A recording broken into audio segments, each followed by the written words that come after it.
終於就剪完嗰幾棵莧菜啦，你睇下啦，終於剪完啦嗰幾棵莧菜，剪到光脫脫，係咯。咁呢就有一大盤，你睇下一大盤。今次係咯，咁佢呢度啲呢，呢啲太短嗰啲呢，即係得咁短短嗰啲就唔使一個星期又要有一盤噶啦，呢啲係咯，所以我次次都剪得好乾淨，呢啲就剪唔到啦，都食唔到。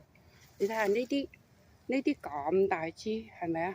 實情佢係好嫩噶喎，係咯，係好嫩噶喎，係可以食噶喎，蒜蓉炒又得，滾湯又得，係咯。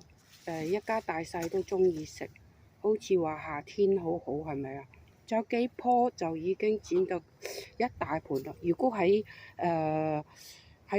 批發菜市場買啊，呢啲咁嘅一盤菜呢，一盒咁嘅菜呢，要10幾蚊、17蚊、15蚊，甚至乎20幾蚊。咁我呢度係咯，2個星期都未到就有一大盤啦，你睇下，係咯，小家庭種菜就咁各樣種幾棵係非常之好嘅。